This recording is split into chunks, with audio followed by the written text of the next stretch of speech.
Hello, everybody, and welcome back to Our Life Beginnings and Always. And we're going to be doing part two of, and then summer ended. This is part two, everybody.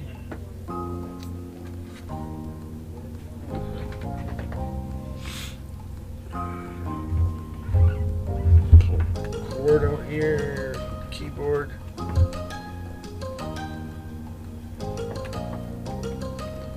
Sure, volume's up. Okay.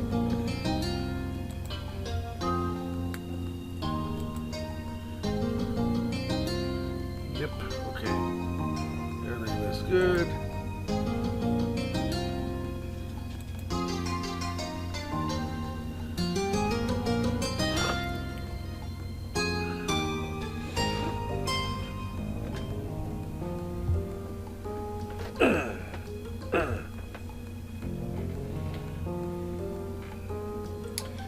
And with that decided, the four of you headed out across the street to your house.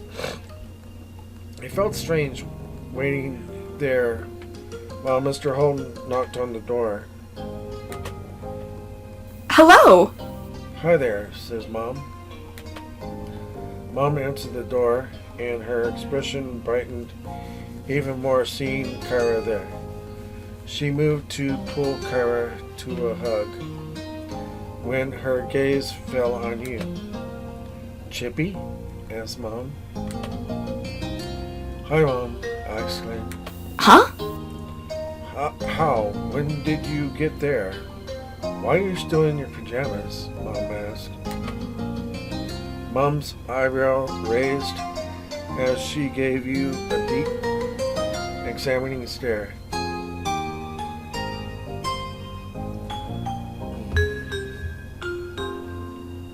Meanwhile, you and Cove shared a slow side glance with each other. Before you could answer, more heads popped into view around the doorway. Ma, Liz, and Lee were all chuckling.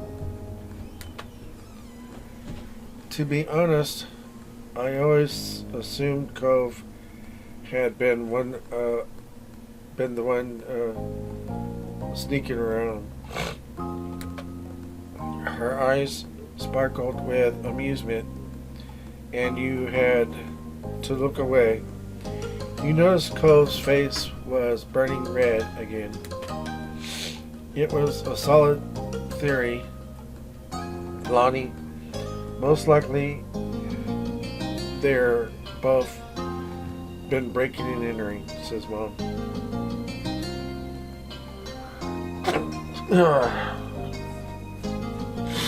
Right.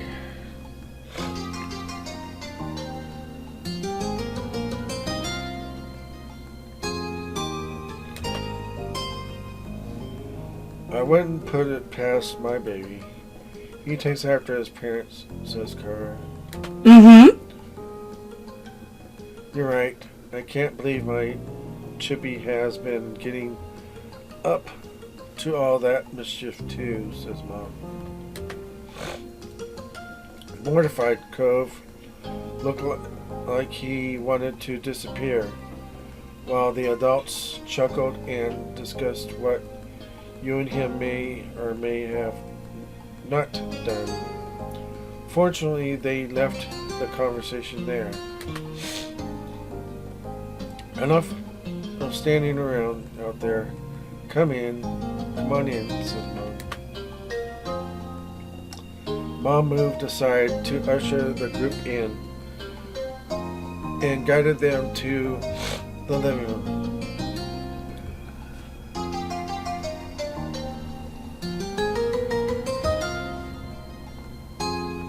Before anyone could get settled in, Mom spoke up.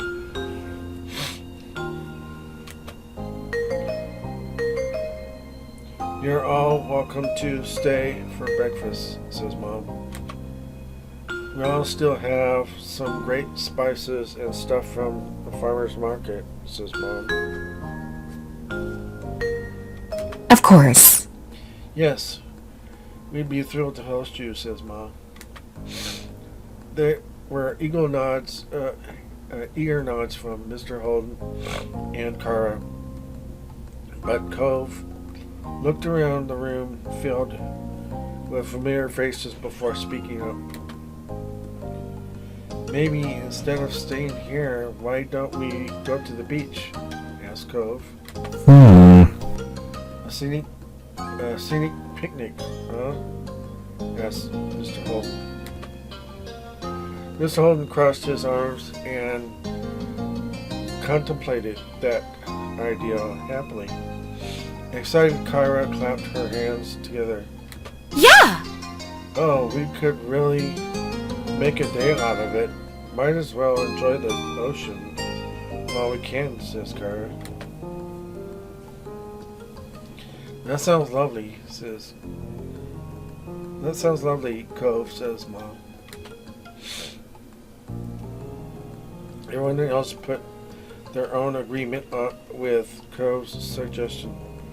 Before long, both families disappeared getting everything ready.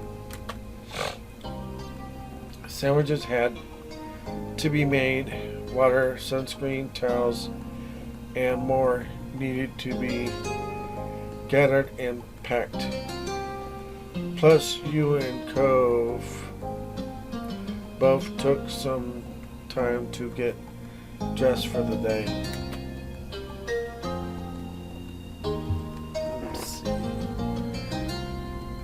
You decided to bring the bottle of cola soda Cove got you.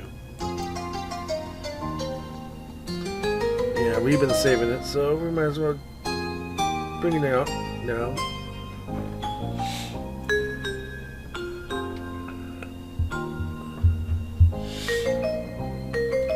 That's right. It's a good occasion for it anyway, so.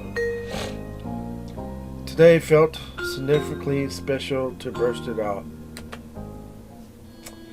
An hour later, both your family and Coves were walking down the old path to the beach. The morning was already turning into a bright and beautiful day. You honestly couldn't ask for better weather for a beach trip.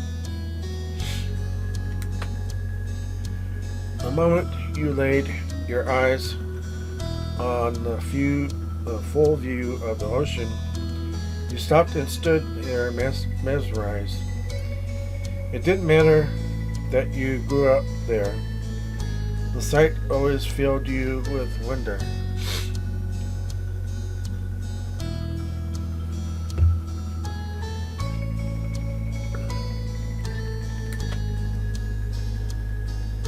Hey, Chippy, asked Cove. I asked. So? I was thinking about calling Terry and Miranda. See if they can come too. Everyone else is pretty much already here, so would your family mind? Asked Cove. Wow, you had good ideas, I exclaimed.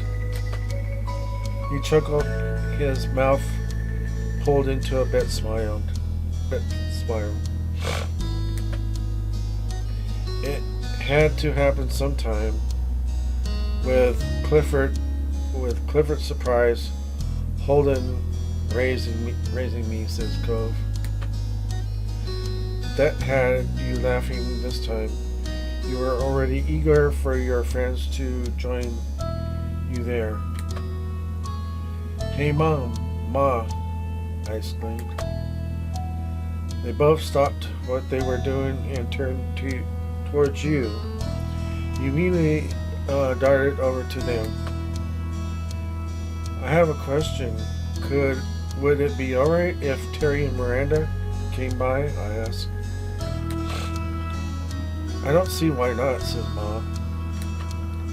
Mom looked at Mom to see what she thought, and she nodded in agreement.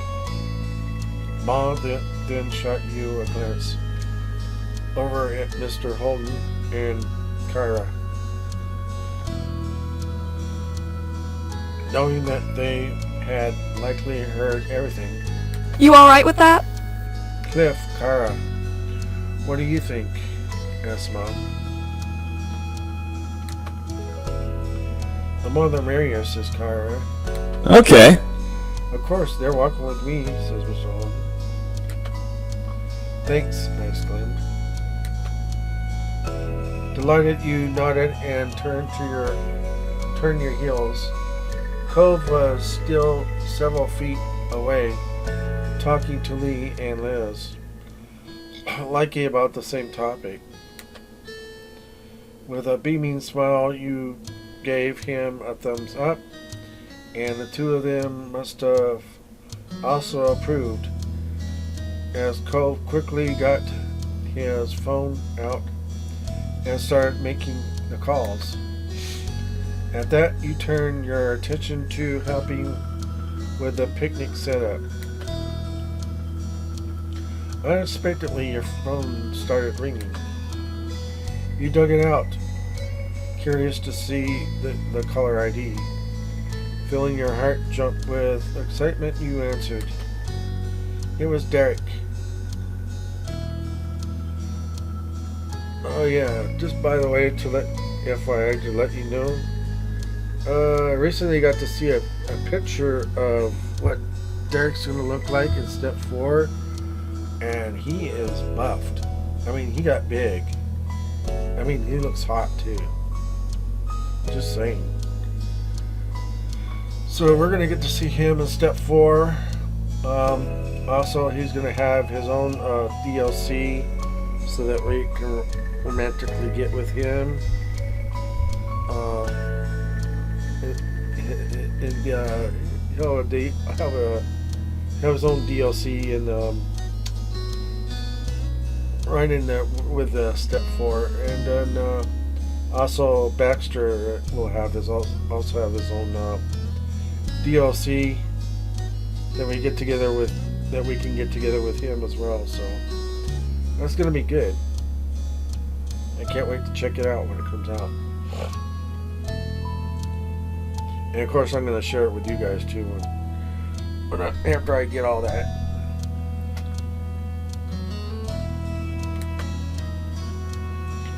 Hey, this is a surprise. I thought you disappeared, I exclaimed. Nope, I have not. And I hope it's at least a good surprise, says Derek. A very good one, I exclaimed. You chuckled at that, and your smile widened. So what's up? Asked Derek. The voice came through as much deeper than it had been when you first met, but it still had the exact same amount of enthusiasm of a kid. Have you been enjoying these crazy summer days? Asked Derek. Okay.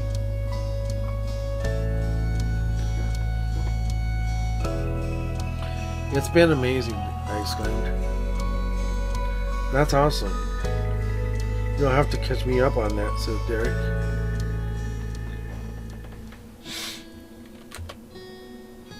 But what about you? How's your summer been? I asked. You were beyond curious to know what Derek had been up to since the last time you spoke. He chuckled, noticing your invested tone. Honestly, I've just been slammed with stuff lately. College applications and scholarship inquiries. What else is news? Asked Derek.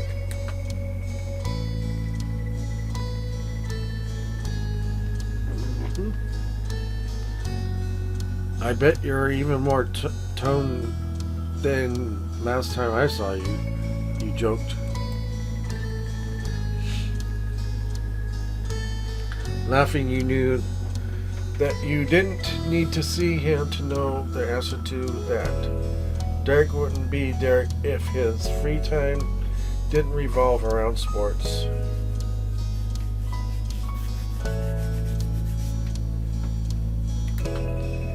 Totally. I'm gonna be so buff You won't even recognize me, says Derek. What about your family? Are your brothers being good? I ask. My little brothers are little punks. But I guess they're doing alright, says Derek.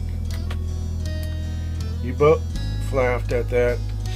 It was easy to imagine the grin on his face.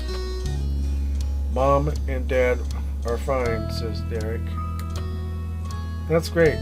My moms are too, I exclaim. Turning your attention back to your surroundings, you smiled warmly at your family buzzing around. Towels were being laid out, and chairs and umbrellas were being set up. Actually, I exclaimed. Asked Derek. I'm out with my moms right now. Liz and Lee are here visiting too, I exclaimed. Oh, that's fun. But if that's the deal, I'll let you get back to it, says Derek. Are you sure? I don't mind, I exclaimed. Excuse me.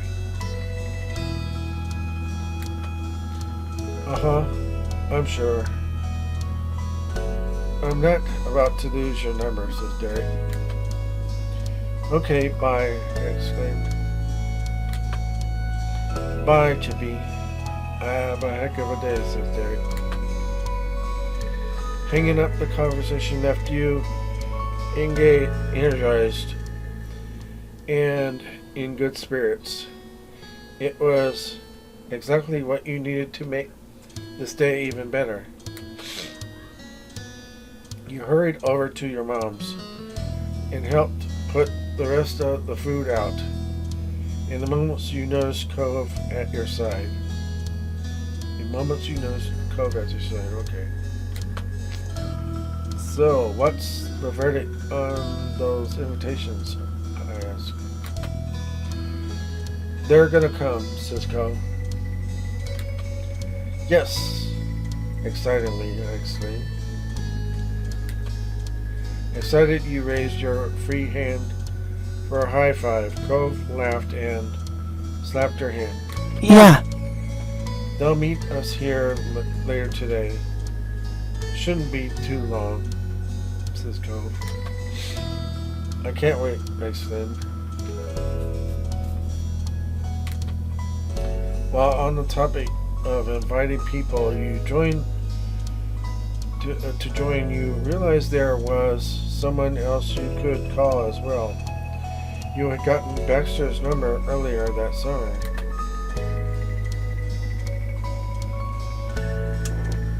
You messaged him to come down to the beach. I mean, why not? He's our neighbor. So let's invite him. Everyone else was going to be there. You didn't want him to be left out. You sent him a text and hoped he'd show. After that, you made sure to mention what you'd done. No one seemed to mind. Once the setup was done, everyone got comfortable and dug into the food. You couldn't remember the last time breakfast tasted so good, but you attributed it to the gorgeous ocean view and soothing sea breeze. Morning swiftly gave way to afternoon, and a very recognizable face came walking down the shore. It was Baxter. He came. He pleasantly approached with a wave. Hello, folks. Hello there. I appreciate the invite to the party, says Baxter. Of course, you're welcome with us. We brought plenty of towels and food and sunscreen, says Mom. Yeah, you're one of the neighbors. Kick back and relax with us, says Mr. Holden, Thank you. says Baxter. Baxter's gaze moved over to you and Cove. He smiled. Chippy, Cove, long time no see, says Baxter. Hi, Iceland. You waved from where you leisurely sat, and Cove nodded. I'm glad you decided to come, Iceland. So am I, says Baxter. It was then that Baxter noticed the faces he didn't immediately recognize from around the neighborhood.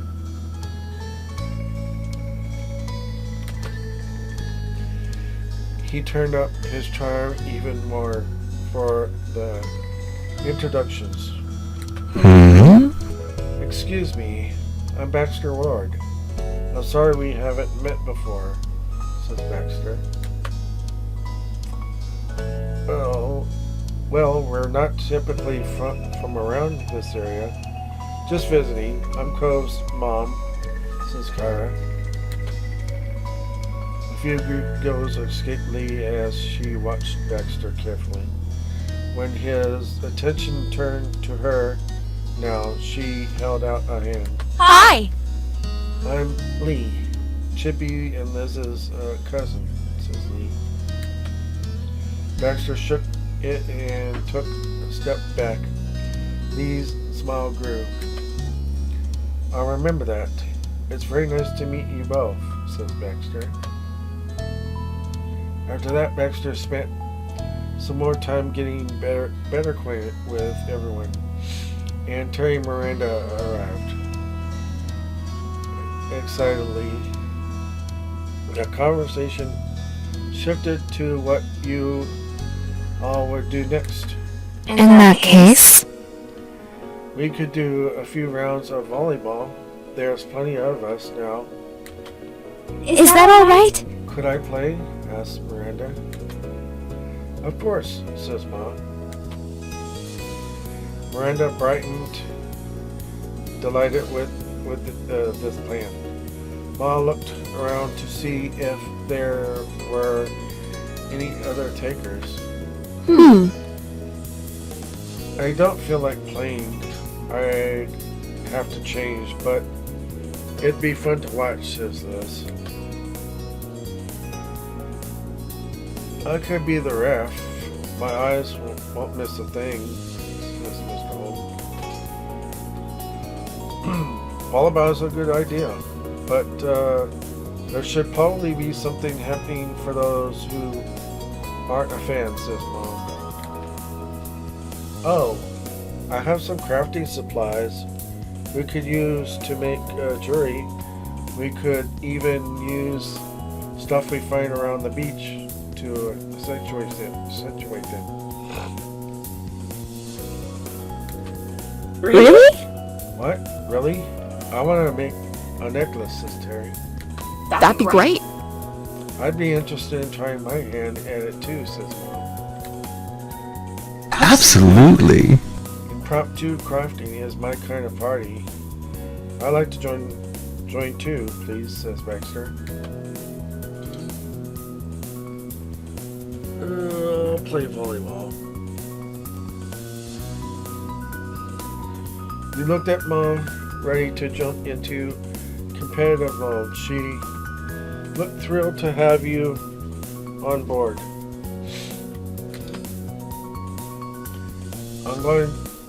I'm game to play some volleyball, says Cove.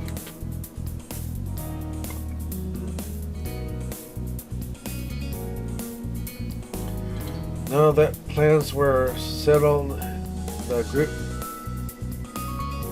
therapy temporarily split into two. Anyway. Alright, sports stars. You're gonna have to pick partners, and then it's game on, says Mr. Holden.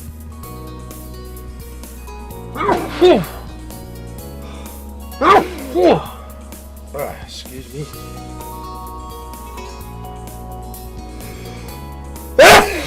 Ah!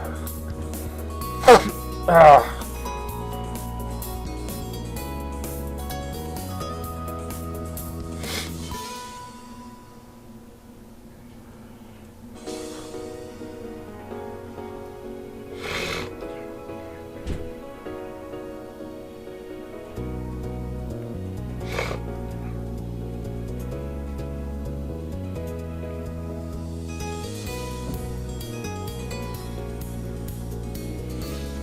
Alright, so what was it? Okay, yeah, I read that. Alright. Sorry about that.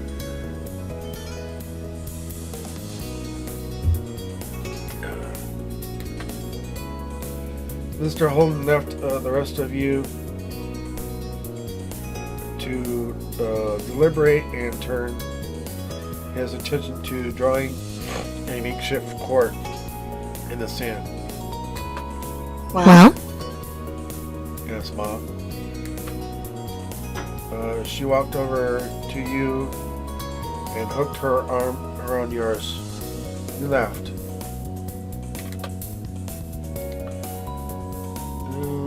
Okay. Oops, did I skip it?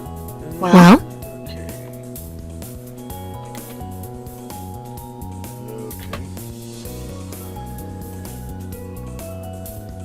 I want to be on Chippy's team, says Mom.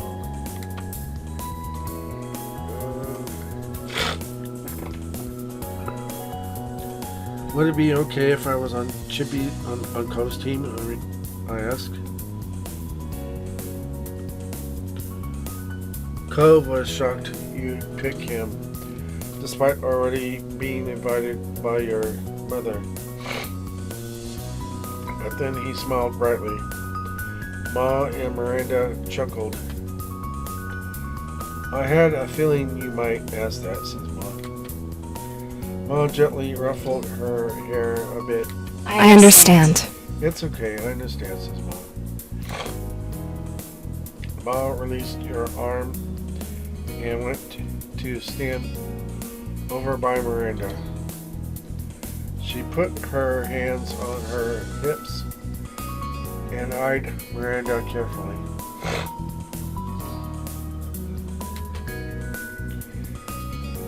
Can I count on you today? Asked Mom. Yeah. Says Miranda. When Mr. Holden finished drawing the cart, he went and fetched the volleyball from the various other supplies you all brought there. Sounds like we have our teams all set, right? Asked Mr. Holden. Yes. Yes, says Mom. Good, good. Now get to your side, says Mr. Holden. Before you situated yourselves on one side or the other of the court with your partner. Mr. Holden tossed the ball to Ma. Do you mind? Since this is all Nolani's idea, I think it's fair she gets to serve first, says Mr. Holden. Thank you, Cliff, says Ma. Yeah. Wahoo, says Wahoo, Ma. Show 'em who's boss, says Liz. You shot Liz a look and raised your hands like, what? She laughed. Sorry, Chippy, she's kind of your boss, says Liz. You turned away from Liz's direction, shaking your head. A small laugh escaped your lips. Across the court, Ma caught your eye. She tossed the ball up into the air a few times and caught it.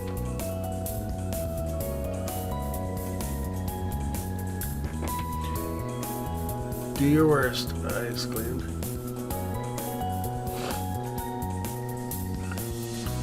Are you sure? There's still time to ask for mercy, says Mom. Ma giggled, seeing how determined you were.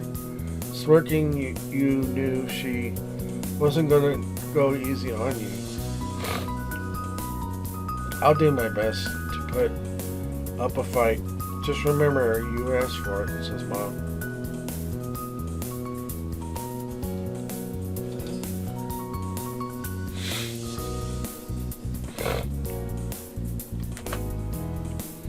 With that, Ma got into position and delivered a practiced first serve.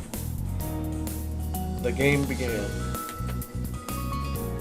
In the battle over the volleyball, both teams scored points.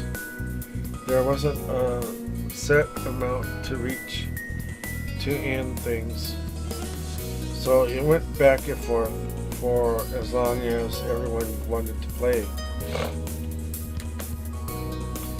And the game went on for quite a while as everyone got into it, especially with the cheers and added camaraderie.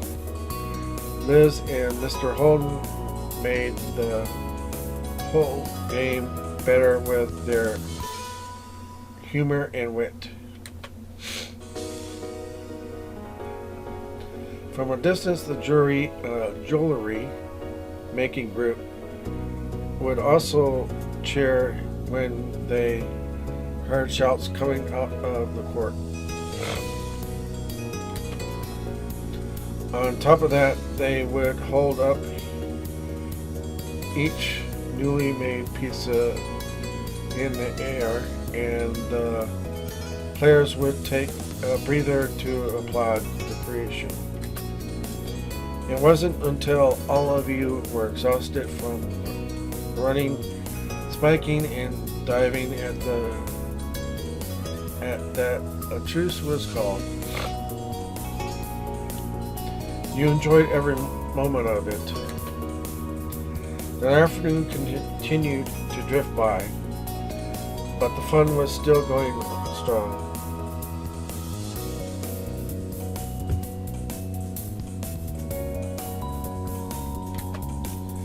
Cove was thrilled when you pulled out the drink you had been saving. It meant a lot to him that you wanted to savor it. That was worth the teasing smiles your family gave.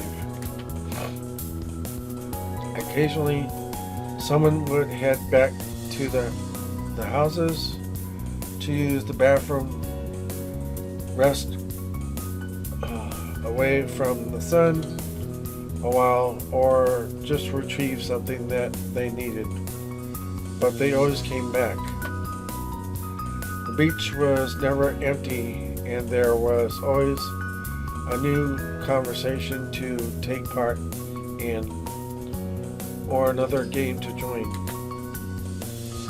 At one point, Mr. Holden even broke out his pack of cards.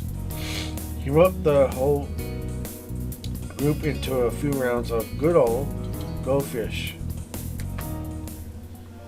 There was only one thing that could bring this beach day to an end, and that was for the day itself to end. Before anyone realized it, the sun began to set over the sea. As that happened, you were taking a break, sitting on a towel with your legs stretched out past and your feet buried in the warm sand. Shortly you looked up to see your moms approaching. They stopped in front of you and smiled. And you smiled. You smiled, okay.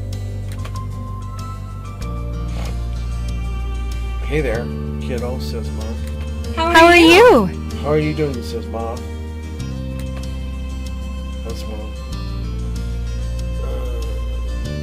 I'm doing great. Today's been amazing, I exclaimed.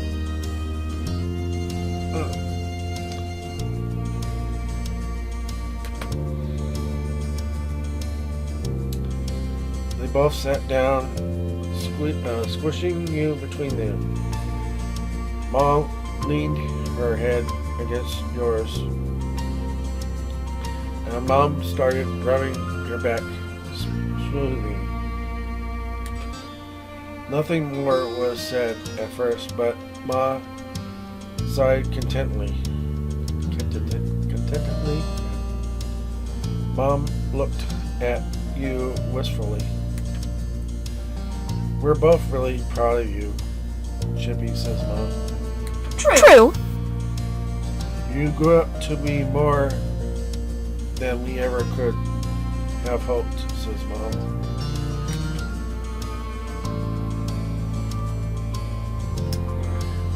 It's only thanks to you two, I exclaimed. Mom wrapped an arm around your middle and squeezed you tightly in a side hug. Mom continued lightly scratching your back. Thank you.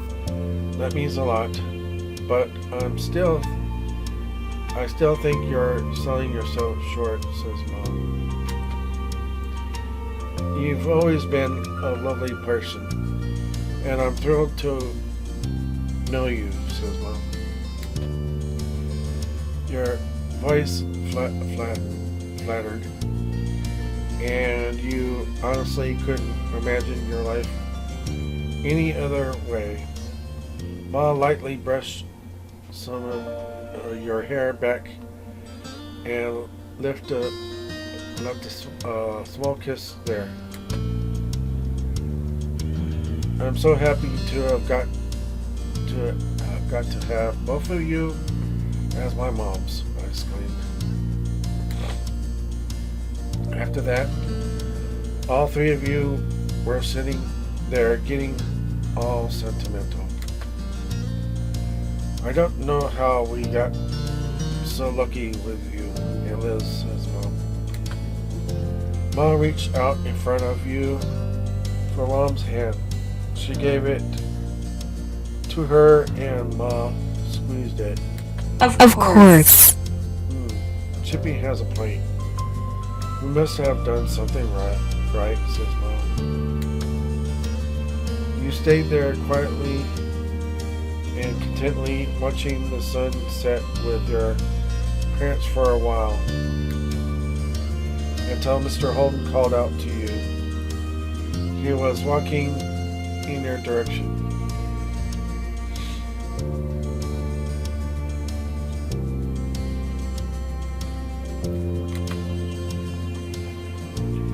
We were talking and think we are going to take a walk down the shore. Any of you want to come? Asked Mr. Holden. Automatically you looked to your moms for what they were thinking. Mom glanced from you to Ma and smiled. That sounds good to me, says Mom. That's fantastic. Yes, that'll be nice. My legs need some stretching, says Mom. That's a yes across the board, I exclaimed. Thrilled, Mr. Holden threw out a thumbs up and began heading back the way he came in a light jog. Hey, don't leave us in the dust, says Mom. Cliff kept going forward but flipped around, walking backwards across the sand. He could face you again. So he could face you again. No worries. Don't worry. We won't leave without you, says Mr. Holden.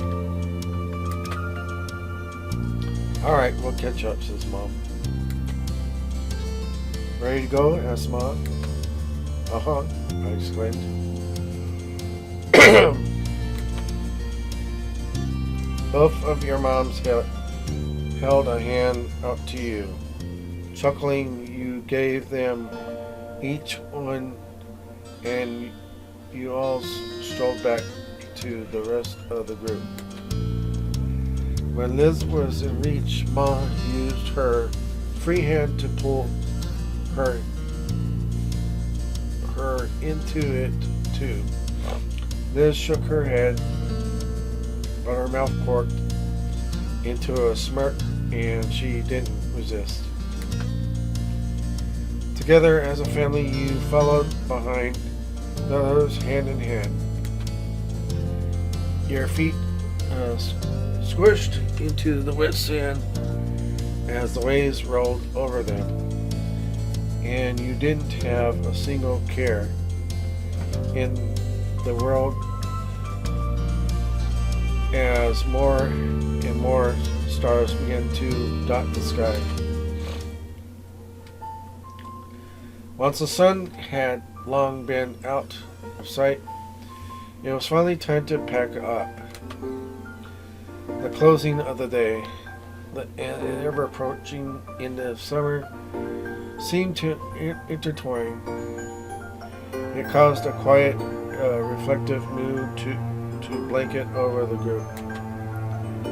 On the beach, Terry and Miranda took turns compressing Cove in a hug before moving on to do the same to you. You chuckled, still overjoyed that you got to see them today. Sorry we have to go already. Our parents are here, says Terry.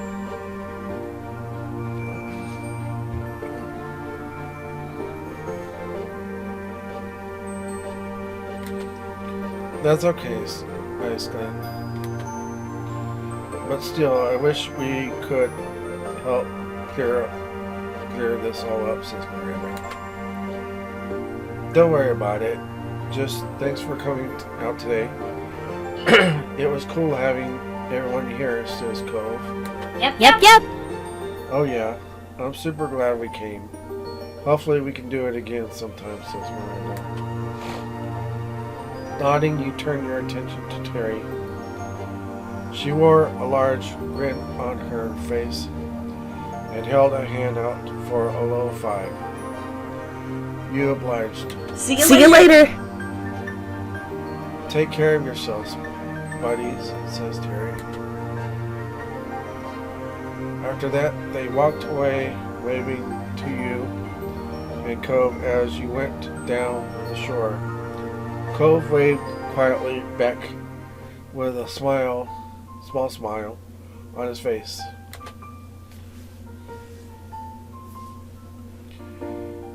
You wave too.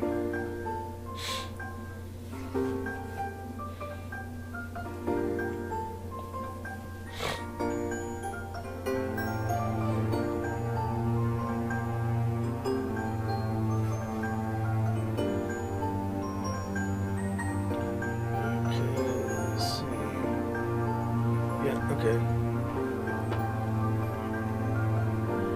Yeah, you wave too.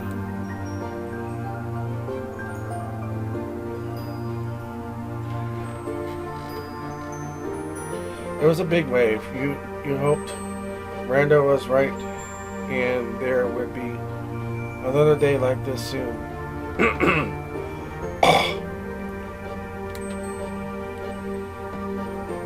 Taking you by surprise, Terry jumped and twisted around. She kept up with Miranda by walking backwards. She kept the mood of your farewell light by shooting finger guns at you and Cove. Miranda bumped her with a hip. It left everyone with a laugh just before they disappeared down the bend. Chippy, asked Mom. Come on. Hey, Cove, could you come here? Asked Mr. Holm. Both of your parents were motioning for you. The two of you went to them. Tons of things ended up at the beach over the course of the day. So there was still so much to pack up, and the parents needed help.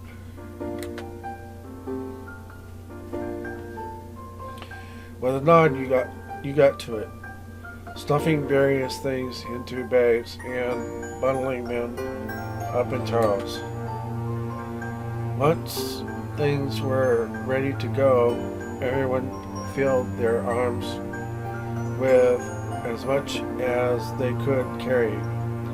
Absolutely no one wanted this to be a back and forth kind of task.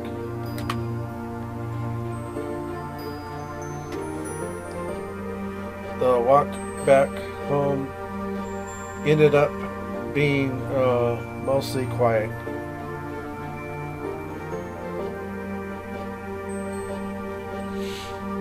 Each person seemed to be feeling the efforts of the day. A cool breeze carried you across the sand onto the road.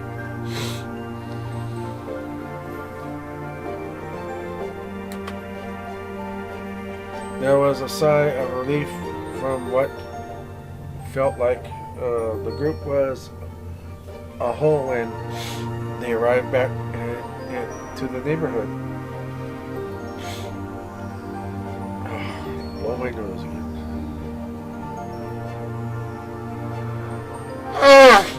Excuse me.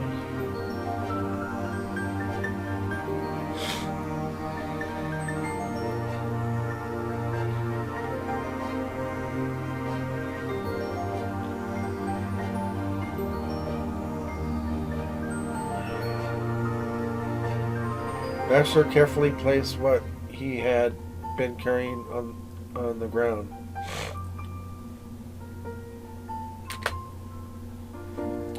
Thank you so much for helping with that, says Mom. Thanks. No, thank you for allowing me to join today. You all shared with me. Helping to carry it back is the least I can do, says Baxter. Ma nodded, and the others started collecting their things from his pile. Baxter, meanwhile, stepped over to you and Cove. It really was a pleasure getting to know you both this summer, says Baxter. His head tilted towards you, and he smiled warmly. Baxter offered you his hand.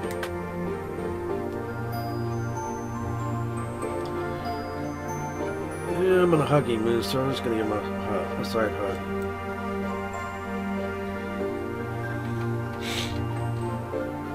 It took a moment, but after shuffling what you were carrying, you were able to free one of your hands, enough to pull Baxter into a quick hug.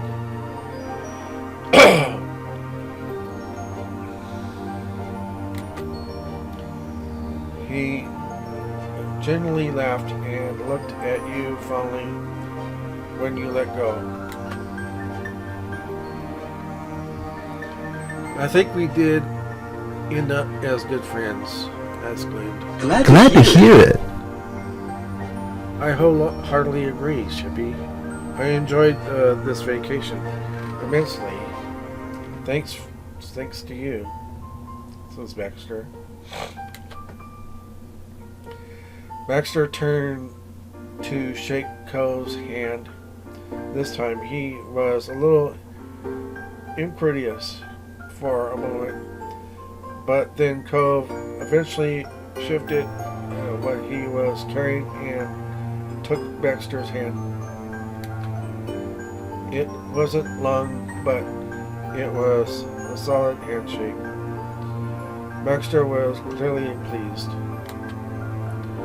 I wish we had more time together, but it was still a nice ride while it lasted. Would be happy to do it all over again, says Baxter. Bye, Baxter, I exclaimed. Yeah, bye, says Cove. Baxter nodded and walked a few steps towards his condo. He then stopped and waved. Goodbye. Says Baxter. Baxter salted away completely and disappeared inside the condo to return to his own things. His time with you and your family and friends ending. You pause for a moment, staring at where he went. But afterwards you looked back over to the rest of the group. Lee and Liz were just going inside your house. You couldn't spot Kara or Mr. Holden anywhere. But the door to their house was wide open. Mom approached you with an amused look on her face. Seems like you're holding up some holding things, says Mom. Surprised, you glanced down to take a quick inventory of what you were holding. Mom was right. Some of it belonged to the neighbors. Would you mind dropping it off now? Asked Mom. Looking down again at everything you were carrying, you sighed. A teasing grin played on your lips. The Holdens, it's a long walk from here, said I exclaimed. Cove snorted and laughed next to you, making your grin widen. Mom chuckled and shook her head.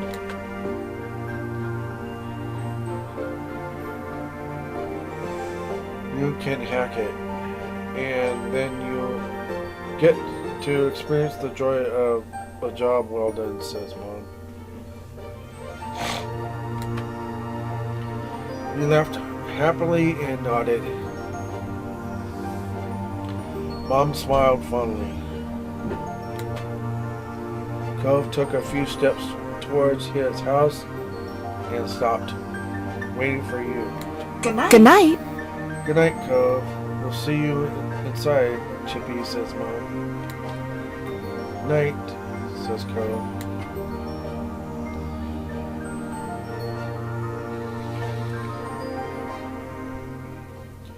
You cut up to Cove, and together you went over to his house. Walking in the front door, you saw Kara and Mr. Holden bustling unpacking already. Things were scattered on counters and they were moving around each other, putting the items away. They both lifted their heads when Cove closed the front door. Hey, says Mr. Holden. It's nice seeing you again already, Chippy, says Kara. Her teasing tone brought a light smile to your face. You hefted the stuff in your arms a little closer. I ended up with things of yours from the beach, I exclaimed. Oh, thanks for getting that to us. Oh, you could put it here on that coffee table, says Mr. Holden. Mr. Holden pointed at the surface he was referring to, and you immediately left what didn't belong to you, to your family there. Cole put his own things down on the floor, just at his feet, wading through every strand about to reach his parents.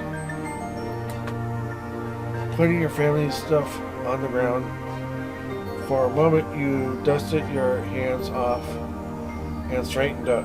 You needed a second to rest and a minute to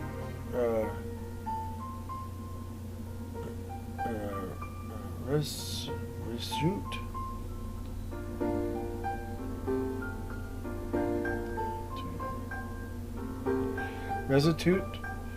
Hesitate. I can't even pronounce that word. It all. You went over to where the others were too. Kara opened her arms wide, wanting to hug you. Yeah, I'm in a hugging mood, like I said. You accepted. Without hesitation, you went to Kara and let her pull you into a hug. You squeezed her back just as tight. Her hug was filled with affection, and you hoped that she could feel how much you cared about her too.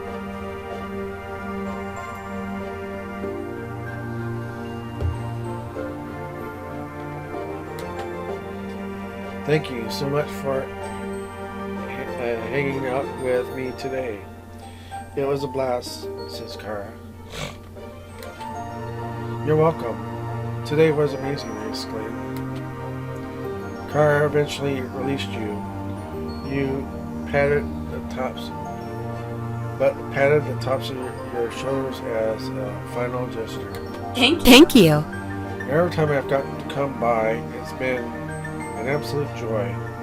Things really couldn't have worked out better, says Kara. Mr. Holden took a step closer to you.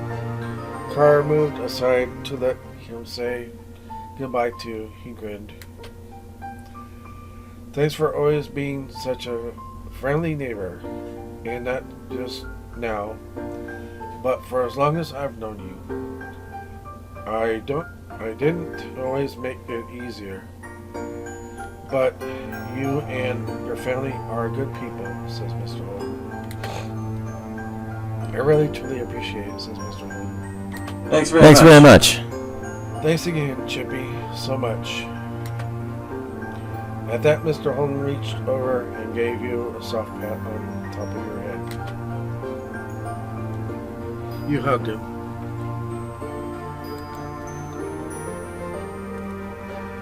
You burst forward into Mr. Holden and wrapped your arms around him. Surprised, he went rigid immediately.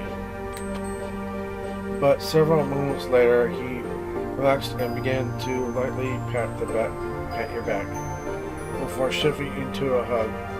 You squeezed him tighter. Thanks for moving in, I exclaimed. As you let go, he stiffened, but when he lifted your gaze once more, his mouth pulled into a wide, happy grin. Mr. Holden was staring at you, but his gaze seemed far away. Maybe he was looking back at you, who you used to be, the 8-year-old he had asked to be his son's new friend. See you. Bye, Chippy, says Mr. Holden. He smiled softly.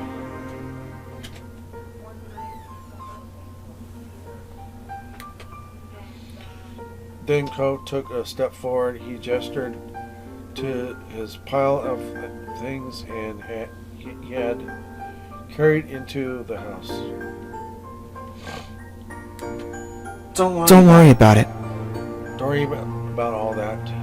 I'll put stuff away in a few moments, says Cove. Right. I need to go to do the same with my family. I figured, says Cove.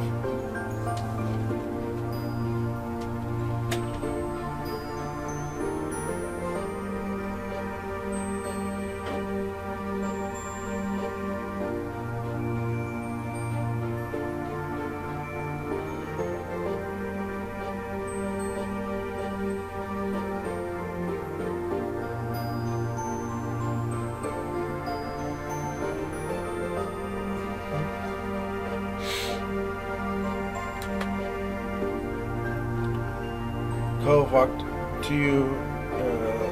you to the door and held it open.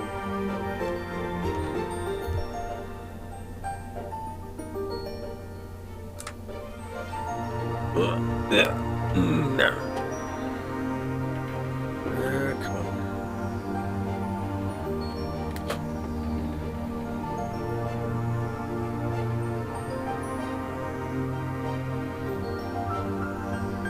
Come on. Don't worry about it. Right, I need to do the same with my family. That's good. I figured, says Cove. Okay. What? I think I just read this, right? Cove walked you to the door, taking one last check around to make sure you had all your things to bring home. You went into the road.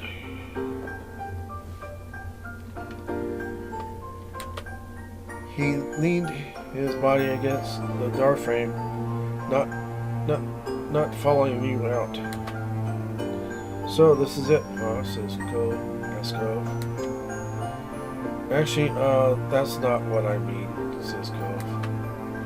His expression twisted and he shook his head a bit, like he was trying to banish the pensive thoughts.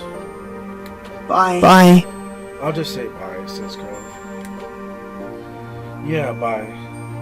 It won't be long before you see me again, I exclaimed. You offered him a small wave goodbye with one of your hands. Cove reached forward and gently cupped your face with one hand.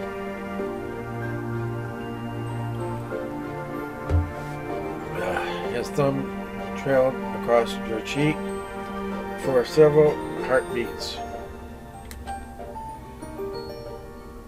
Mesmerized by his blue eyes, you stepped forward, belated to oblige the request he was slightly asking. He met you halfway as you smiled into a kiss. It was soft with longing, and your chest ached, knowing that there couldn't be anything more than this, at least for now. One of his hands grabbed onto the door handle and firmly held it. He was stopping himself from coming along with you. As you walked over to your own front door, you stopped. Turning around, you spotted Cove, right where you left him. You laughed quietly at yourself.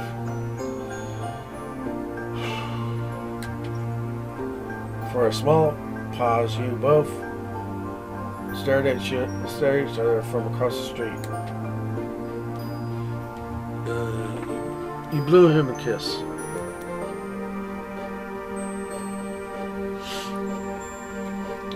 Cove reached out like he was catching it off to the side, and then he curled his fist to his chest, holding the kiss close.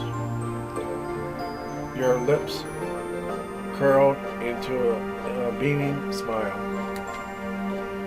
Hope you treasure that, I exclaimed. Forever, says Cove.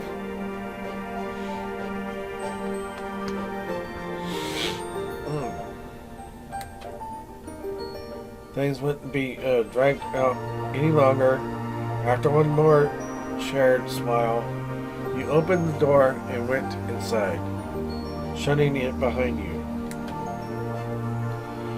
A few steps in, you saw your family gathered in the living room. They were still busy unpacking and cleaning. You added the things you brought to the pile on the kitchen counter.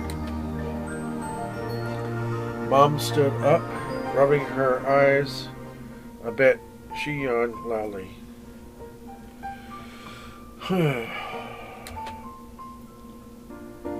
Ambushed, How about we finish the rest of the chores tomorrow? Asked Mom. Yes, honestly, it's too late for this, says Liz.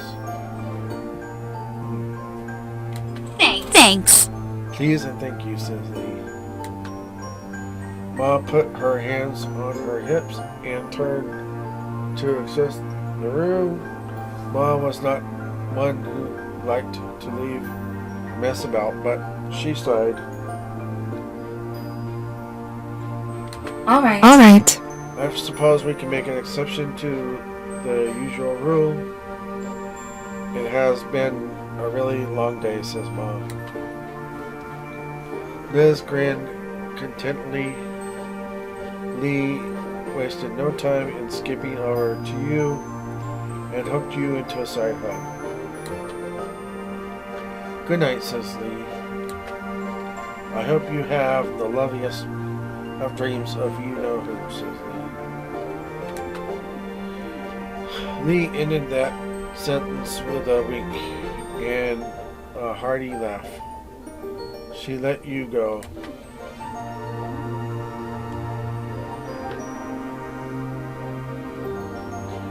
You hugged her back.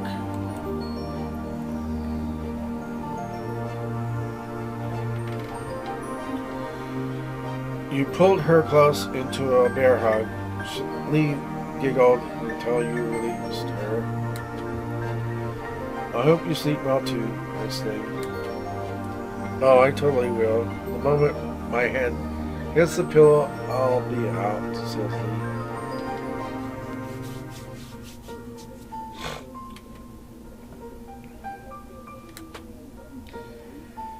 Here's to us, Chippy.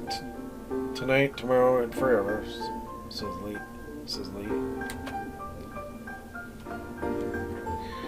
Yep, family forever, I exclaimed.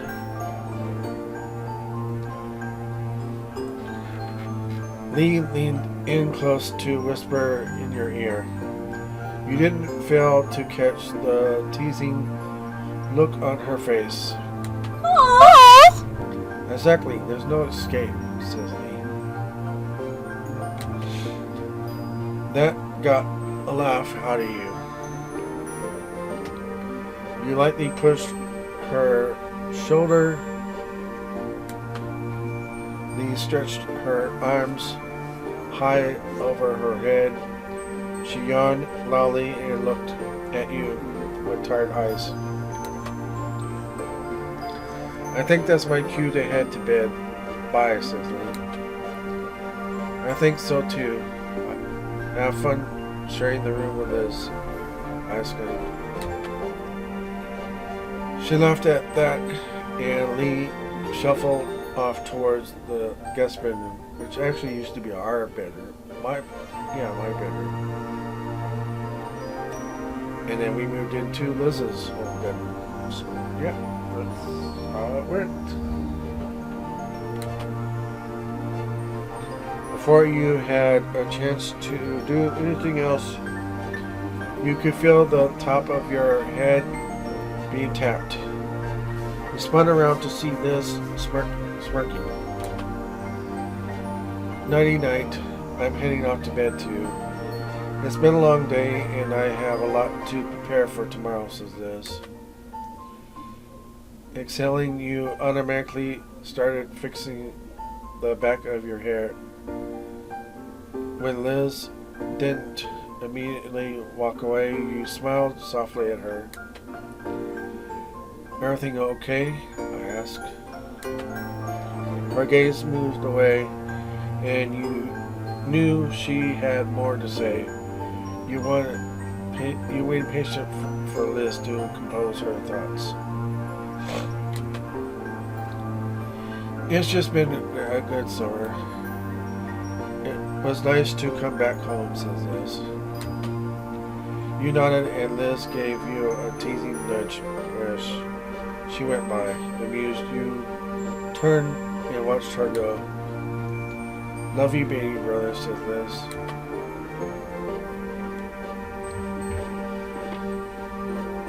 You gave her a hug goodnight.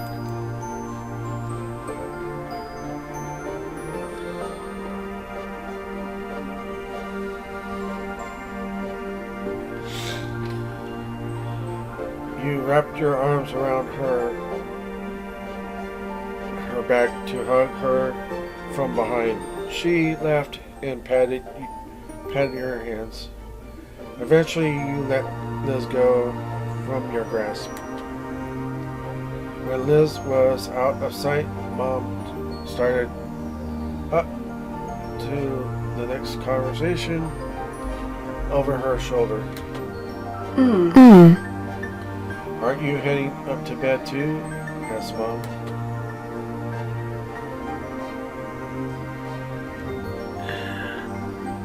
I want to relax first, I exclaimed.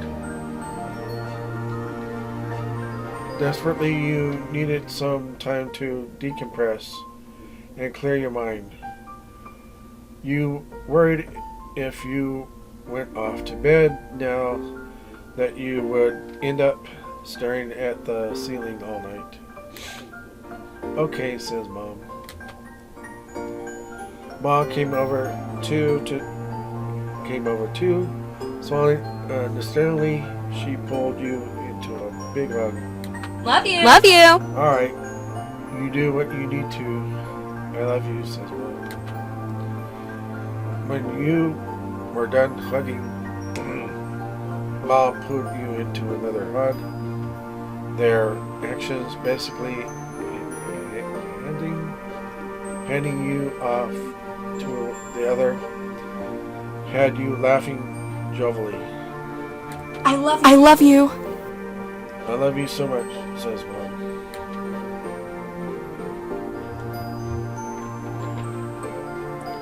You're the best parents, I exclaimed. Ah, says both.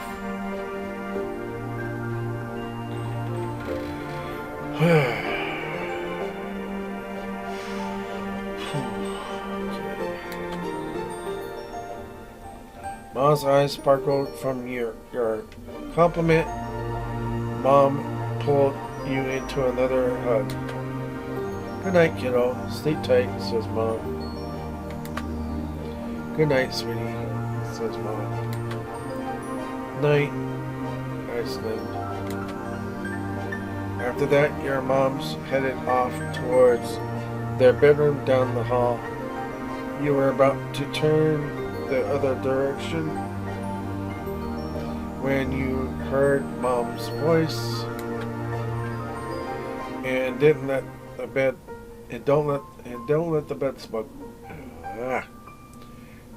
the bed bugs bite, says Mom. You heard Ma chuckling as you watched them go with a smile. Time had passed, but you weren't entirely sure how much. Sighing, you sat up on the couch. It was a good rest, and all of your tired muscles felt quite relaxed. You got up, planning on going to bed, when something out of the window caught your eye. Your feet brought you right in front of the large windows. Spanning the length of the back wall, you stared out into the hills behind your house. As if on cue, your phone came on, alerting you of a new notification. It was Cove texting me. Wanna hang out on the hill tonight? He asked in a text. Something inside you told you this was the right kind of night to take a trip out there. You sent back a very quick message. Yeah. You answered back in a text.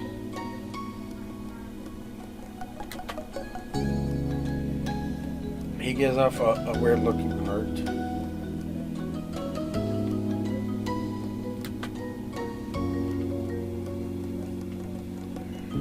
You went over to the front door. Stepping over the threshold, you gave the living room one last glance over your shoulder, then shut the door behind you. You silently made your way to the poppy hill.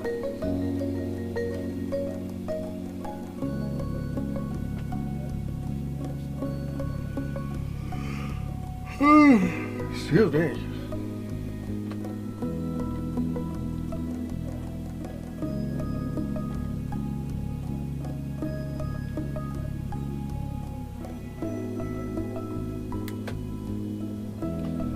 With light steps in the dark, you walked across the hills behind your house. Up ahead, at the very top, silhouetted beneath the night sky, was a familiar figure already waiting there. Smiling, you wondered just how he always got there first. He even had the advantage of living closer.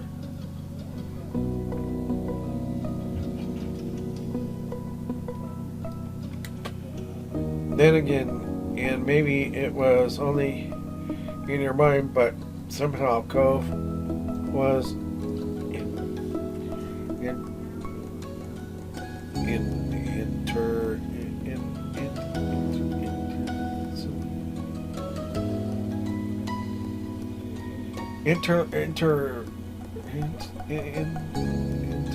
instantly, that word linked with this place. Some words I just can't pronounce. Sorry about that. I'm doing the best I can, so just bear with me. After all these years, it would be weird to scan this horizon and not find him there. As surreal as the shore without the sea. The distance between you was growing shorter by the second. Hearing the grass and earth crush under your feet, Cove turned. A grin spread over his feet as he saw you. You took your place standing behind him on the crest of the poppy hill, looking out over the ocean.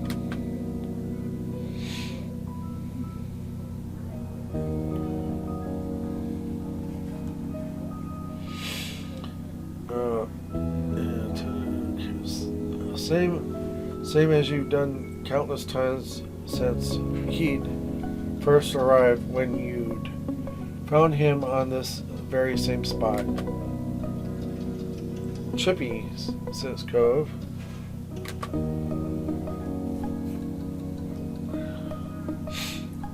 He had officially broken the silence. The spell had held you both in this place. You looked at him expectantly. There's something I've always kind of wondered about, says Cove. He cocked his head, giving you a sidelong glance. What did you think about me when we met?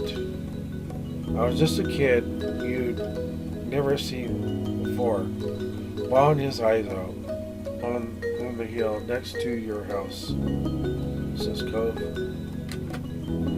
He chuckled, his eyes drifting towards the sea beyond before flicking back to you. The way his gaze pulled back to you made it clear that he was genuinely invested in the topic. Luckily for him, you remembered what instinctively struck you in that moment. It was if it had only happened yesterday. Well, I remember noticing your bright green hair, I exclaimed. Cole burst in genuine laughter at your reply. I guess that's fair. It kind of stands out, says Cove. Smiling, you continued to reminisce about that first meeting. I also remember trying to cheer you up, I exclaimed. I remember that too, says Cove. He ran a hand through his hair, and you knew his line of questioning wasn't at an end, even before he spoke again. I mean, Do you remember what you thought about me, as a person? Was I annoying or mean or... A questioning Cove asked.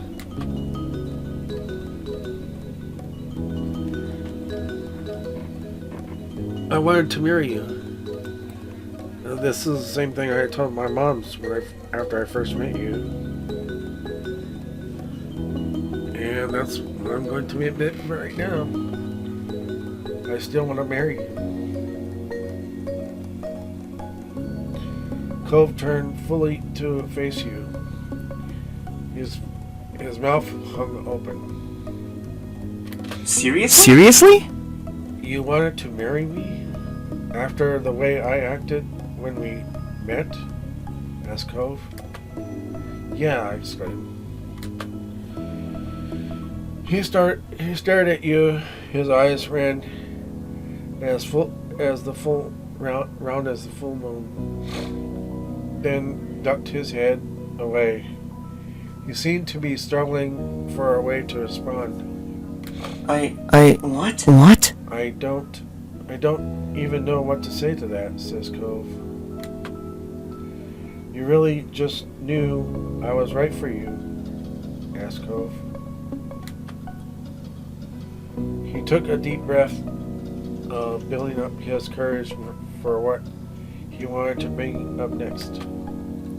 I wonder if we were meant to be together, says Cove.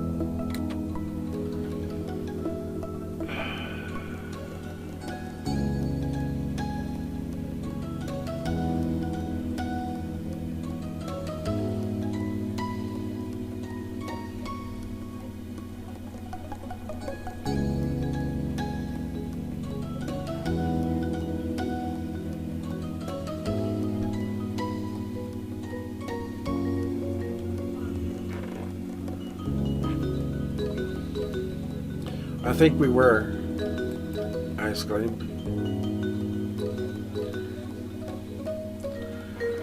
Cove smiled bashfully, his eyes flickering back to you under green lashes.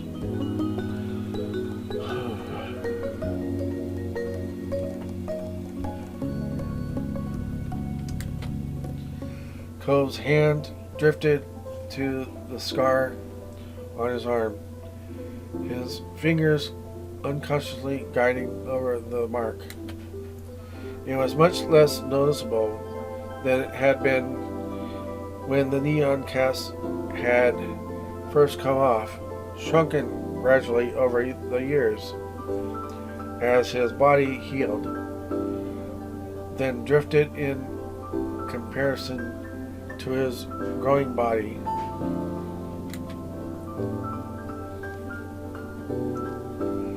Still, his fingers came back to it without thinking.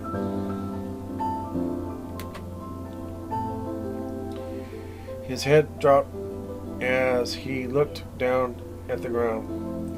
The grass ruffled gently against his feet, tousled by the breeze rolling off the sea. When he spoke, his voice was quiet.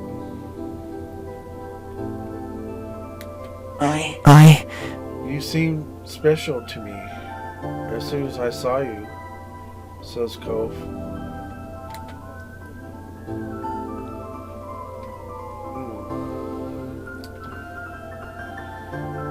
Though admittedly, as a little kid, I definitely didn't think wedding bells were the reason for that, says Cove. He raised an eyebrow at his vague words, wondering what it was he meant. Cove lifted his head up, finally committing to meet your eyes fully once more.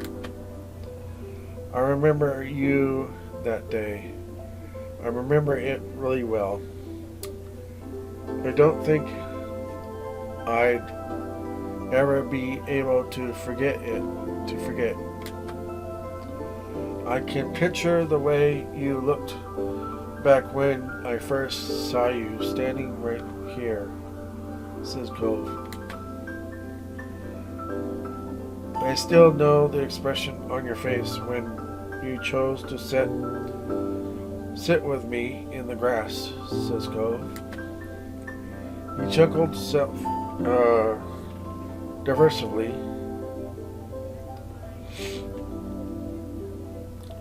interrupting his own monologue. You scared me at first. I figured I'd be alone out there until I had to face my dad again. And then suddenly another kid appeared out of nowhere. It was startling, but I got over that fast, says Cove. You were a strange person in a strange place, but in that moment you were exactly what I needed. Somebody I could talk to freely about what was happening and how it made me feel.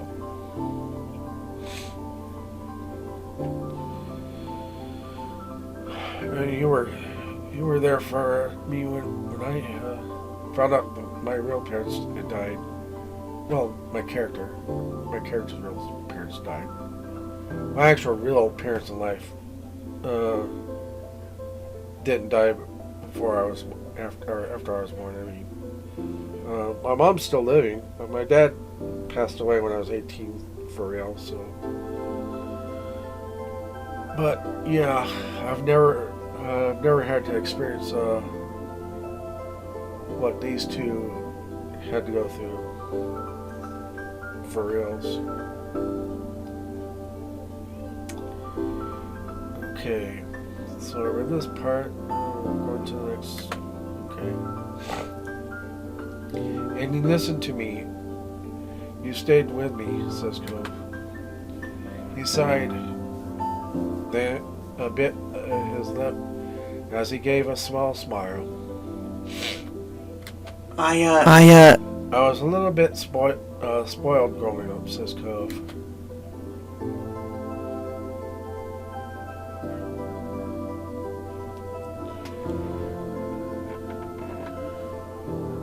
It wasn't bad. You were dealing with a lot, I exclaimed.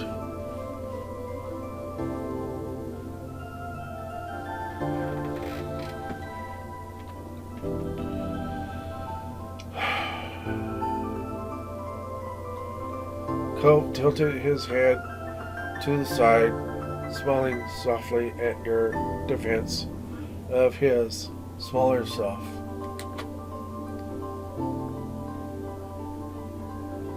He looked off again, seeing clarity for his thoughts in the expanse of the night sky. What I'm trying to say is, when I was younger, I viewed myself basically as the center of the universe.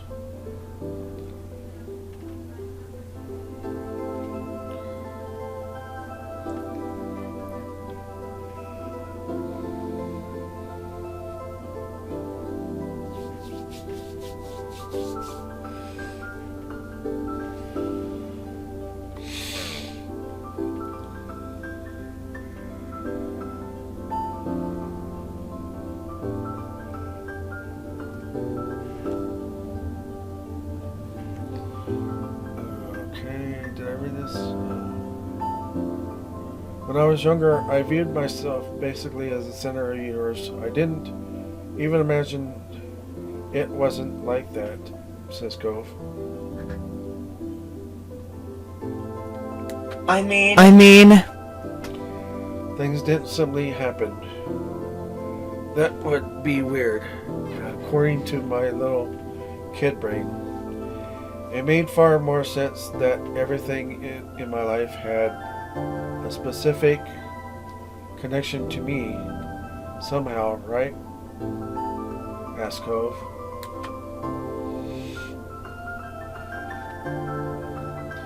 He sought affirmation in you.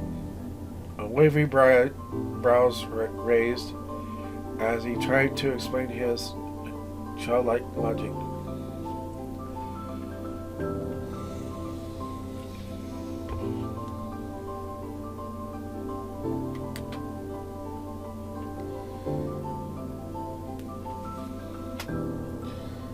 So at the time you felt almost unreal, like you weren't just anyone, some other kid who happened to live in that neighborhood with their own whole life that wasn't connected to Cove Holden, says Cove.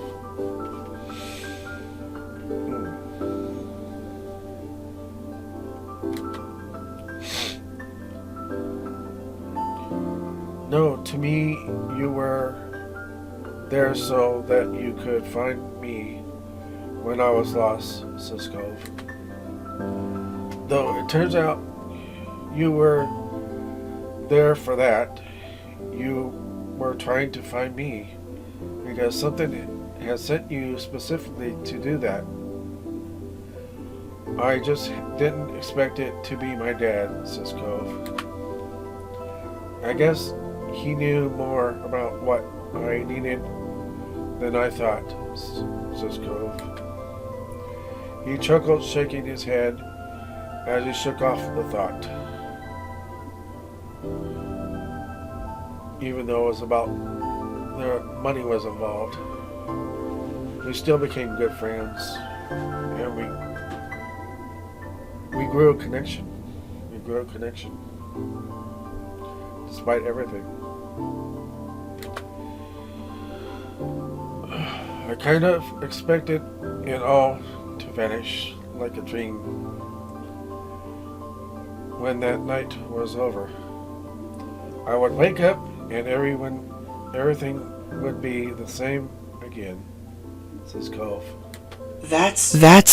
I'd be back in my bed at home, my real home, with both my parents. But then again, we would have never met. You wouldn't be here, we would have never met.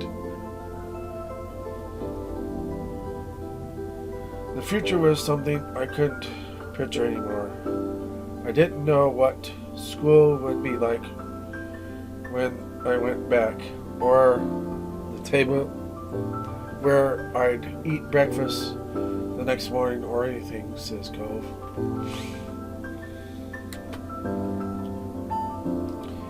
And if I couldn't imagine it, how could I think it was something actually happening?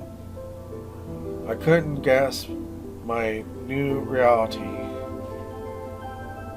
It was too big for me to hold all at once.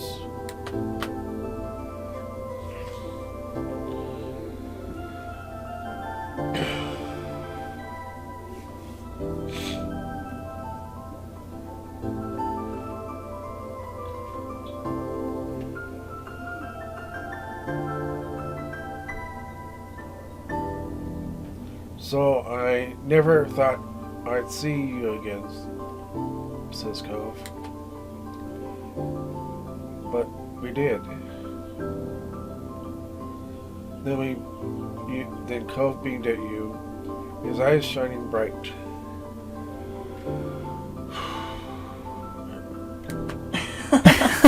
And I never would have been able to guess that 10 years later, when I was grown up, the two of us would still be together, says Cove.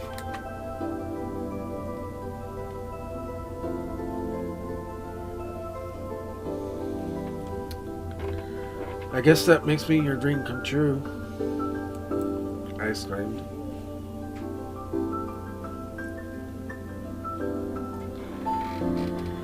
You've been joking, but actually it's not really a joke. I would think something like that would be kind of sincere, to be more accurate. But Cove nodded in agreement. You exactly are, says Cove. But the smile faded from his face as his eyebrows drew together. That was the worst day of my life at that time. The day my family broke apart. It was too heavy for me to even think about.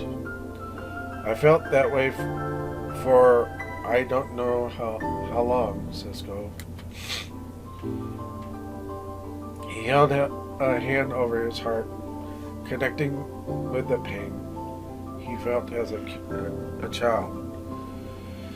I looked at you earnestly. It's okay. It's okay. But that was never really true. Things only have gotten better with me, and my dad, and my mom. It was a change we all needed, says Cove.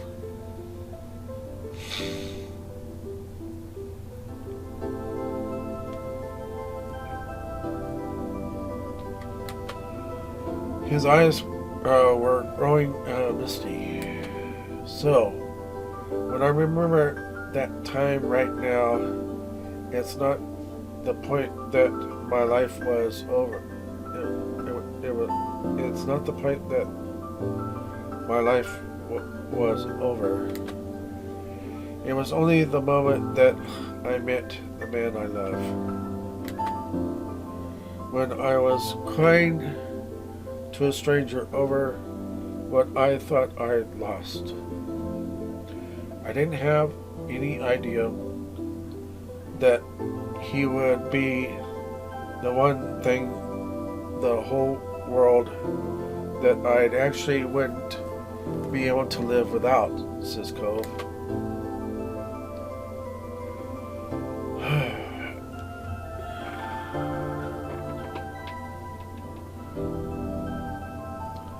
You're so wonderful, I exclaimed.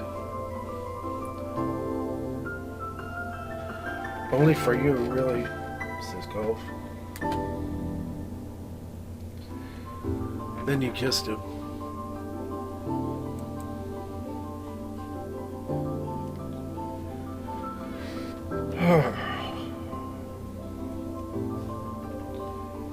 He leaned into the kiss, his lips soft against yours.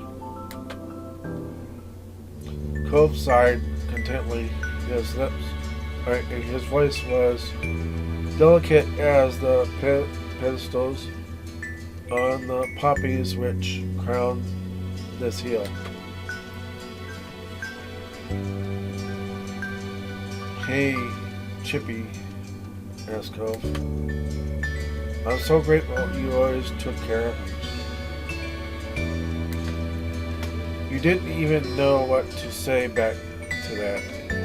His heartfelt appreciation left you speechless. He tilted his head up, thoughts, and lost in the sparse clouds above. I wonder how late it is. I guess it doesn't really matter. My dad is fine with me being out whenever, says Cove.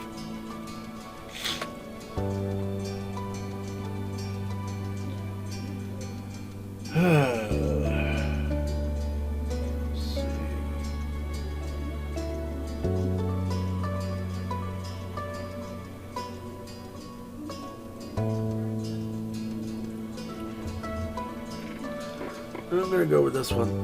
My moms might care, but I don't feel like telling them. I won't tell them either, says Cove.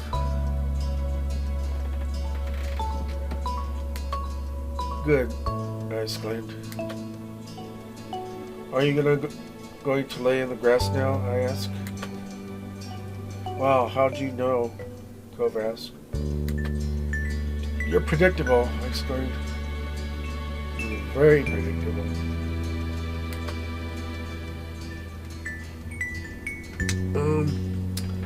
I'm gonna turn up the music now because we're getting to the end, and I want to play through the the ending song because I really love that song, and I want to share that with you guys. Okay. No, I don't want to do that.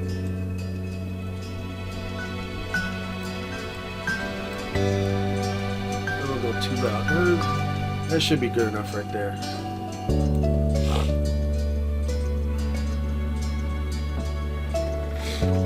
The Choco Cove plopped down into the ground and laid on his back, his usual way of spending time there.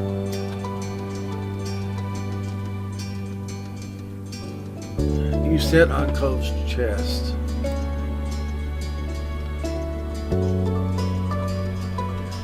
You decided you'd rather not sit in the grass, and that there was much better seat available, and sat squarely on Cove's chest. He instinctively tried to spring up, but didn't get far with you on top of him. His head flopped onto the grass again, and a huff escaped him. Why are you doing this? Asked Cove. You simply smiled down at him. The both of you fully settled in to relax on the hill. It felt like just the beginning of one of your nightly outings. But then you realized the sun was peeking out over the horizon. Cove spoke out with a disbelieving tone. It really was late, says Cove. Your neighbor wasn't a stranger to being awake at dawn. However, not like this. He was normally an easy sleeper, an early sleeper, early riser. This unexpected sunrise particularly awed him. The two of you watched on silently as the sun began to light the world. Cove then propped himself up on the backs of his arms and looked at you with soft expression on his face. Do you want to go back home? Cove asked. I could carry you if you're too tired, says Cove. No, I want to stay here.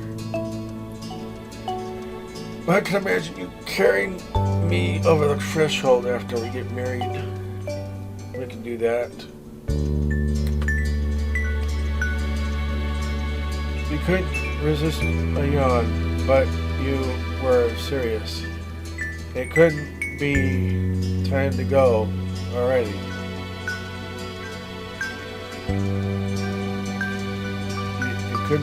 You couldn't resist a yawn, but you were serious. It couldn't be time to go already. Cove chuckled affectionately. I get it. Okay, but it's been a long day. We've done a lot of things, like really a lot. It has to end sometimes, says Cove.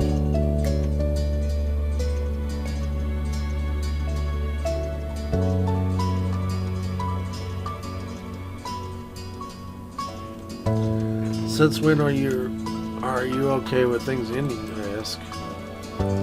That made him laugh again. It was a fair question. Since you made me feel better about it, says Cove. And we can still stay if you want to, says Cove. Cove smiled brightly at you as warm as the new rays of sun that were tickling your skin.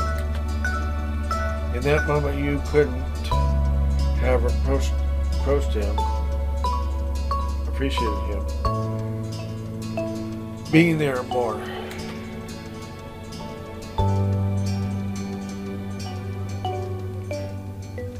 You kissed him.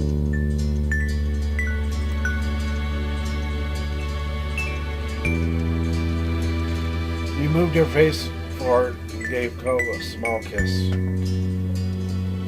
He tilted his head against yours.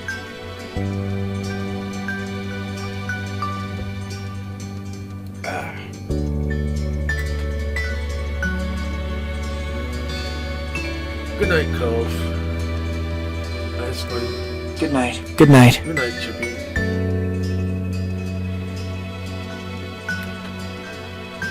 The two of you remained together on that familiar Poppy Hill, where you first met, until the world began to fade and blur. You were falling asleep. A few more gentle words drifted into your consciousness. See you tomorrow. See you tomorrow. Says Cove. Your eyelids dripped, but felt good. But you felt good. You were safe and relaxed. Everything that had come before this had reassured you of that.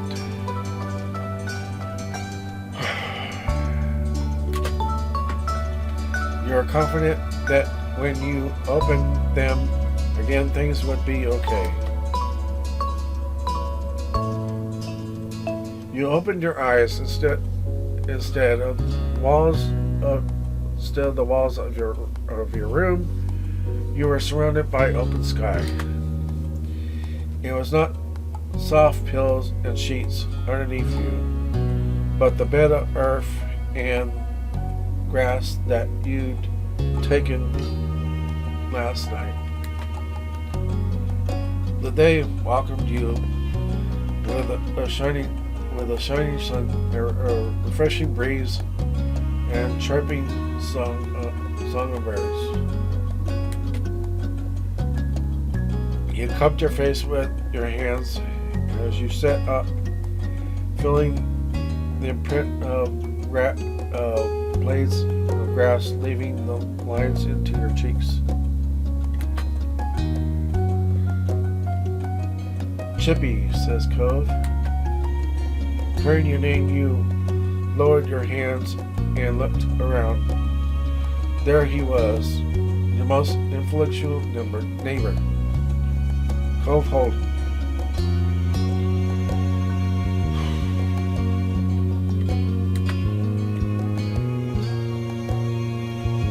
Oh God, that's beautiful.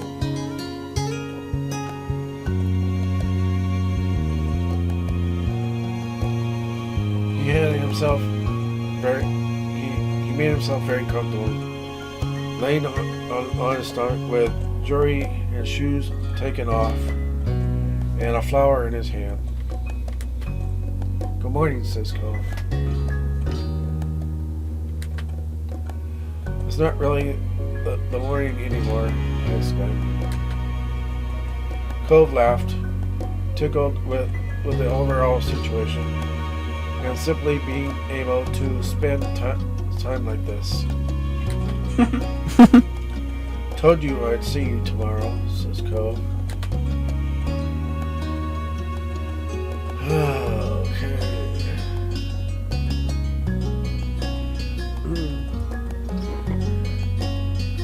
Pretty much safe bet we'd see each other nearly every day, I exclaimed. So, asked Cove. Smiling, you shook your head and left Cove to his victory. Cove turned his head up to the sky, his expression content. looks like it's gonna be a nice day. We'll have to come up with something to do to make the most of it, says Cove.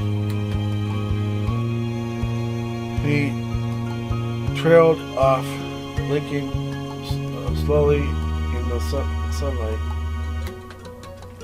Someday, when we're even older than we are now, I wonder what we'll end up remembering this moment for, says Cove. That's Cove. What we feel when we look back at it.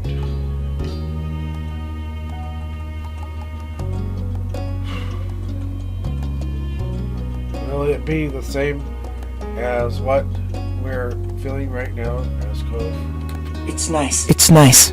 I can't see what the future is going to look like again, but I think that's alright, says Cove.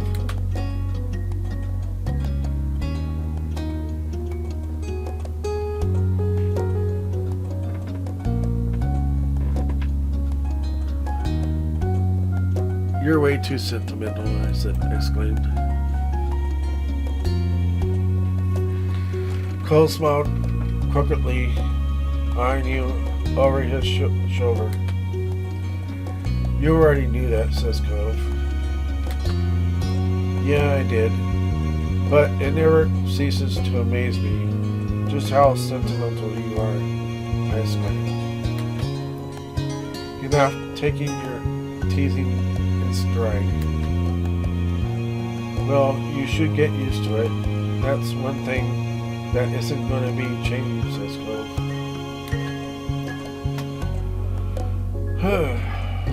He eyed the hill spiraling out before you and down below, where the wild hill and nature gave way to civilization. Your home and coves lay down at the bottom, neatly filled among the other houses in the neighborhood. Hey Chippy, I bet I can beat you in getting back to the road, says Cove. You laughed, amused by the wager. That reminded you of so many moments in your youth. As much as I like it here, it's okay to leave now, says Cove. We can always come back to see the poppies and the fireflies again, right? asked Cove. Cove bent your eyes, waiting for what you were going to say in response.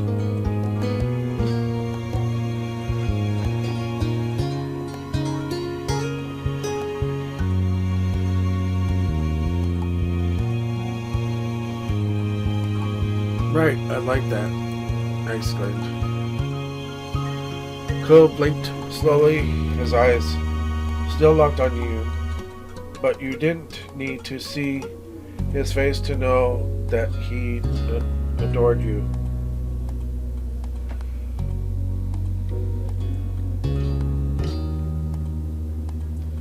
But isn't he adorable? If there had been any room for doubt, the tender way he spoke would have filled it up. You're really irreplaceable, huh? Says Cove.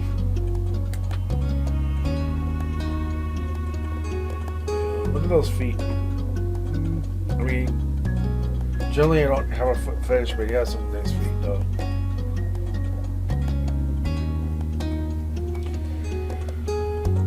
Cove beamed at you. His expression was unlike the one he'd worn then when you first found him here. Salted in sadness and uncertainty. Yet you couldn't help but glimpse that boy once more underneath his bright expression and matured features. Come on. Come on. Says Cove. He offered you a hand. You accepted it, your palm fitting around his. Cove lifted himself up, pulling you along too. Our parents probably aren't gonna come running for us this time. We've got to make our own call. And I say we can't hide away forever. Poppy Hill is just one part of things. Says Cove.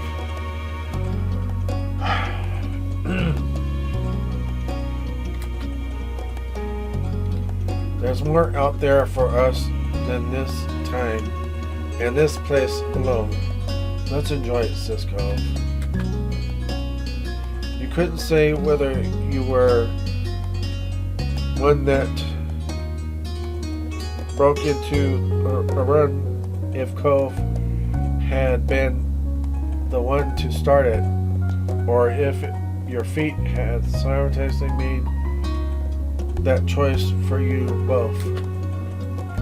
The end result was the same, with the two of you dashing down the hill like children, but with a nostalgic reverie that could only come as an adult. As the wind whipped past you, you knew that family and friends were waiting at the end of your sprint. There were more memories to make after all.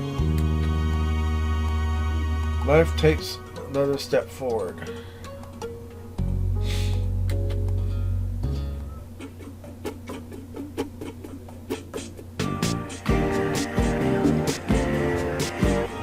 There we go. So like I said, I'm going to let the credits roll with the music.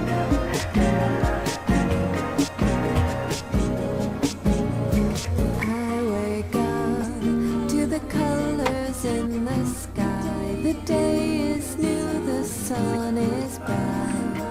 Like a gentle breeze, I feel at peace. So I hope you all enjoyed this. And I hear the birds all sing their songs. As much as I enjoyed it. I wanna sing along. I mean, there were some emotional parts, and I was about getting emotional with this last part of it too.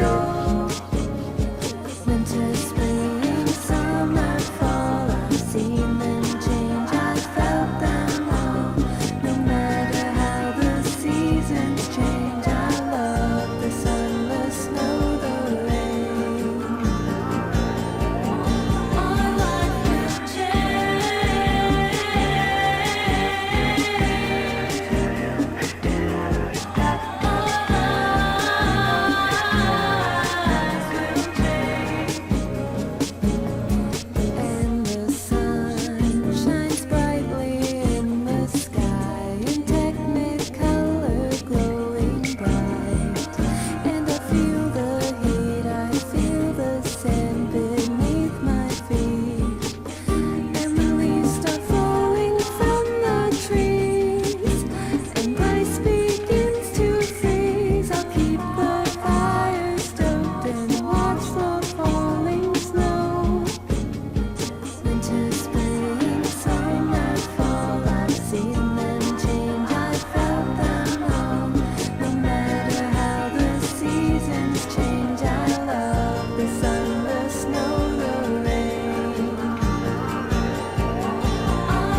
playing.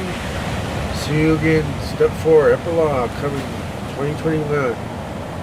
And those flowers sitting there is a prelude to their actual wedding, because, yeah, we get to marry Cove in Step 4.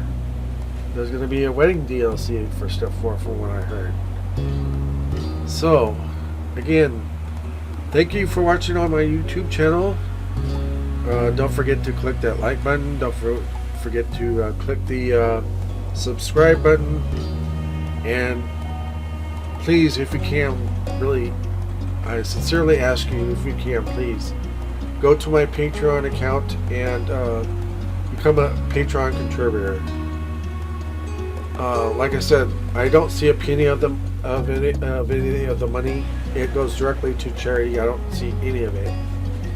I'm still running a special on the VIP. So if you become a Patreon contributor before April 8th, you will receive a sticker or a pin button, whatever I can come up with a picture of me in my fursuit. And it'll say thanks for becoming a VIP contributor, so basically.